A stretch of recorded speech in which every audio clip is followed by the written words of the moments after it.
નમસ્કાર મિત્રો, હું છું અજય માલકિયાને સ્વાગત કરું છું તમારું ફરી એક નવા વિડીયોમાં। તો આજે અમે આવ્યા છીએ માટેલ અંદર। તો માટેલનો શું છે ઇતિહાસ તમને વિડીયોમાં આગળ જણાવશું। સૌથી પહેલાં આપણે બજારમાં પહોંચીને ધરાની તરફ જશું। તો મિત્રો માટેલ જે છે એ વાંકાનેર તાલુકાથી 17 કિલોમીટરના અંતરના ગાળામાં આવેલું છે। તો મિત્રો આપણે ધરા તરફ જઈ રહ્યા છીએ અને અહીંયા મગરની મૂર્તિ છે। આ કહેવાય છે કે મિત્રો ધરાની અંદર 999 જે છે એ મશીનો મંડાણા હતા પાણી ધરાનું ખેંચવા માટે। એવું જાણવા મળ્યું છે કે અહીંયા અંદર સોનાનું મંદિર છે। તો રાજાએ 999 જે છે એ મશીન લગાવ્યા હતા એ ધરાનું પાણી ખાલી કરવા માટે। પણ મિત્રો કોઈ દિવસ 12 મહિના આ ધરો ખાલી થતો નથી અને કહેવાય છે કે અહીંયા માતાજી જે મગર સ્વરૂપે જે એમની મગર છે એ આ ધરાની રક્ષા કરતી હોય છે અને બધા જ લોકો જે આવે છે અહીંયા દૂધનું બેડું ચડાવી અને પોતાની માનતા પૂરી કરે છે। તો આ રીતે અહીંયા ધરામાં નાના નાના બેડા હોય એમાં દૂધ અથવા તમને કોઈ પણ ચામડીના રોગની બીમારી હોય તો તમે આની અંદર ઘડાની અંદર દૂધ ભરી અને અહીંયા ધરામાં પધરાવે છે। તો મિત્રો આ ગામની અંદર બધા જ લોકો ધરાનું પાણી પીવે છે। ધરાનું પાણી ગમે એટલું ડોળું કેમ નથી પણ આખા ગામની અંદર આ ધરાનું પાણી જ પીવામાં આવે છે।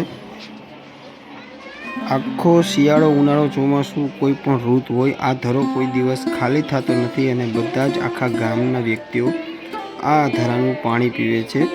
અને આ ગામની અંદર કોઈ પણ જો કોઈ કદાચ બોર કરે કે ડાર કરે તો એની અંદર પાણી મીઠું આવતું નથી, કેવલ કે માત્ર અહીંયા ધરાનું જ પાણી આ ગામના લોકો પીવે છે। તો આપણે અત્યારે જઈશું મંદિરની તરફ।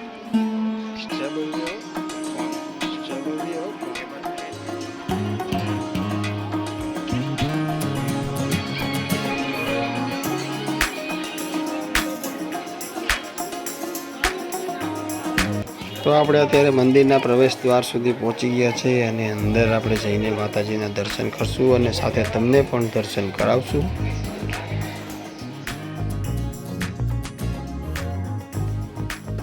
તો મિત્રો જૂના સ્થાનમાં મંદિરની અંદર 4 મૂર્તિઓ છે, જેમાં ખોડિયારમાંની અને આવળમાંની અને ફૂલબાઈ અને બીજબાઈની છે।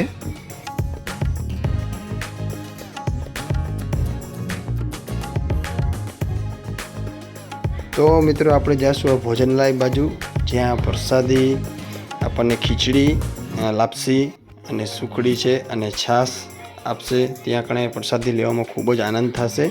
તો ચાલો સાથે મળીએ અને પ્રસાદી લઈએ। તો અમને અહીંયા પ્રસાદી લેવામાં ખૂબ જ મજા આવી છે અને અત્યારે અમે હોલની અંદર પ્રસાદી લઈ રહ્યા છીએ। મિત્રો અહીંયા દર શનિવાર રવિવારના દિવસે ખૂબ જ શ્રદ્ધાળુઓ આવે છે।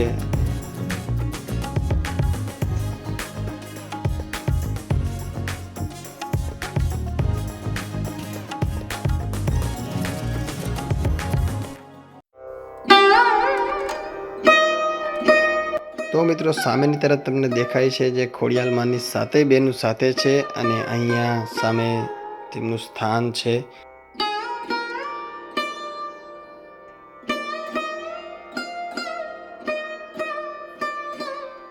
મિત્રો ખાલી આ હોલની જ વાત નહીં કરી ભોજનાલયની પણ, પરંતુ અહીંયા જે ભાવિ શ્રદ્ધાળુઓ જે લોકો આવે છે એમના માટે ટ્રસ્ટ દ્વારા અહીંયા જે ધર્મશાળા જે બનાવવામાં આવી છે ત્યાં પબ્લિકને ફ્રી ઓફ ચાર્જમાં રોકાવા માટે જગ્યા મળે છે। તો અહીંયા બાજુમાં જ બિલકુલ મેરડીમાનું મંદિર છે, એના પણ આપણે દર્શન કરીશું।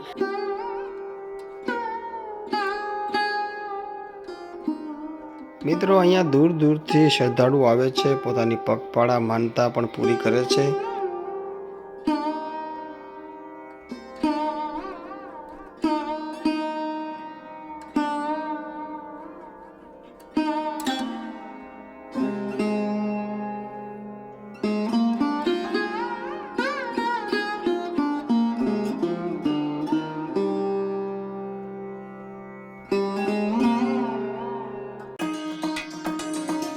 તો મિત્રો આશા કરું છું કે વિડીયો તમને પસંદ આવ્યો હશે અને વિડીયોમાં તમને માહિતી સારી લાગી હોય તો ચેનલને સબસ્ક્રાઈબ કરજો, વિડીયોને લાઇક કરજો, શેર કરજો અને ફરીથી મળીશું આપણે એક આવા જ નવા વિડીયો સાથે. ત્યાં સુધી જય માતાજી, જય શ્રી રામ.